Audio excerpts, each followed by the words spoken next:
Bonjour, je suis Didier Paclin, professeur titulaire de la chaire de Leadership en pédagogie de l'enseignement supérieur à l'Université Laval.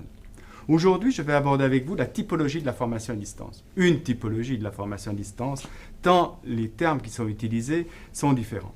Mais essayons malgré tout de s'y repérer à travers quatre intitulés. Quatre intitulés qui représentent chacune et chacun une modalité spécifique. Formation synchrone, formation asynchrone, formation hybride, formation comodale. En fait, ce qu'il faut comprendre, c'est que toutes ces typologies sont construites à partir d'un modèle de base, qui est le modèle des cours en présence. Cours en présence, cours campus, que ce soit dans des amphithéâtres, que ce soit dans des laboratoires, que ce soit dans d'autres lieux dédiés. Et à l'opposé, si je puis dire, les cours 100% à distance. Qu'est-ce qui différencie? Bien, ce qui différencie les deux, c'est le fait qu'il y a ce que l'on appelle une rupture de l'unité de lieu. C'est-à-dire que la formation à distance permet d'apprendre dans un lieu autre que celui où se trouve l'enseignant, au moment où il fait son cours, où il donne son cours, où il accompagne des activités. Entre les deux, il y a ce que l'on appelle la formation hybride. La formation hybride mobilise à la fois des activités en présence et à la fois propose des activités à distance. Une manière en quelque sorte, en réunissant ces deux mondes, de rejoindre les contextes, les besoins d'étudiants qui sont face à des problématiques de conciliation, travail, famille, études. La formation hybride est une des formes qui s'est développée depuis fort longtemps, tout comme la formation à distance qui, ne l'oublions pas, a plus de 100 ans, voire même 200 ans. Revenons à la formation hybride. La formation hybride est une formation donc qui alterne des activités en classe, des activités à distance. Comme vous le voyez ici, nous sommes dans ce cas de figure où 70% des activités sont en classe et 30% des activités sont à distance. Qu'est-ce que ça veut dire? Ça veut dire que, par exemple, à la semaine 1, les étudiants sont tous coprésents dans un même local, dans un amphithéâtre. Qu'à la semaine 2 et 3, ils peuvent suivre, par exemple, un cours qui est donné par l'enseignant en visioconférence, ce que l'on va appeler le mode synchrone, parce que c'est dans la même unité de temps, c'est au même horaire. Là où les semaines 4, 5, 6, il y a un retour sur le campus. La semaine 7, des activités de lecture. La semaine 8, un examen. La semaine 9, une visioconférence, un temps donc synchrone à distance. Et ensuite, des activités qui vont être des activités sur campus avec des possibilités, dans ce cas-ci, d'un tutorat à distance pour soutenir la réalisation des travaux qui sont demandés. Cette formation hybride peut aussi avoir une autre déclinaison. Une déclinaison qui va se traduire par le fait que toute la cohorte n'est pas forcément coprésente sur le campus. Si nous regardons de plus près ce qui se passe à cette semaine 2 et 3, en fait, à cette semaine 2 et 3, il y a la moitié de la cohorte qui est sur campus, alors que l'autre moitié de la cohorte réalise des activités à distance. Et à la semaine 3, c'est l'inverse.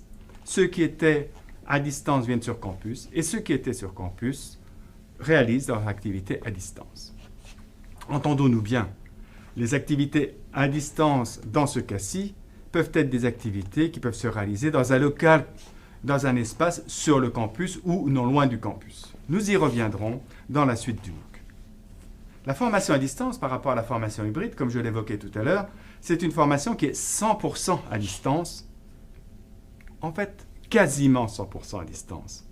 Car la plupart du temps, encore aujourd'hui, une grande partie des activités dites d'évaluation certificative, sommative, sont proposées dans des lieux physiques.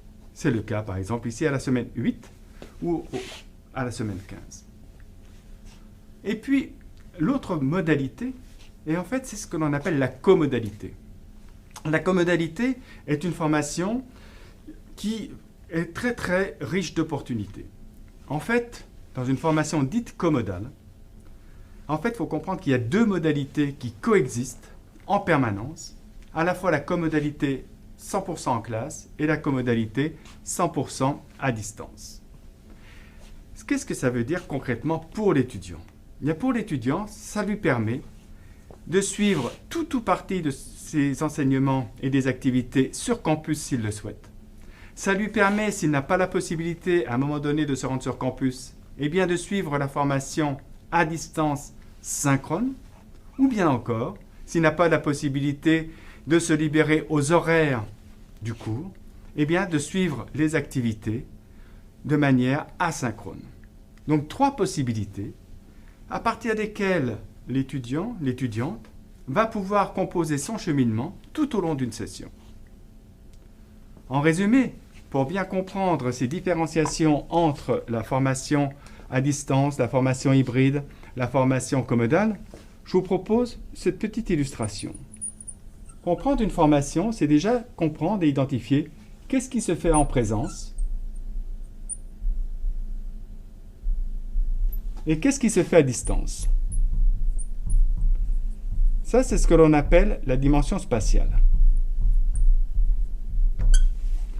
Deuxième axe, comme vous l'avez compris, je n'en doute pas, c'est qu'est-ce qui se déroule de manière synchrone, qu'est-ce qui se déroule de manière asynchrone. C'est-à-dire dans la même unité de temps ou pas dans la même unité de temps. Si je reprends le dernier exemple de la formation commodale permet à l'étudiant de naviguer entre 3 modalités. La modalité présence synchrone, synchrone distance et distance asynchrone. Mais il convient de compléter cette schématisation en introduisant la dimension sociale. La dimension sociale se traduit de la manière suivante. C'est la 3e dimension, et cette dimension sociale représente à la fois ce qui est collectif dans la formation et ce qui est individuel.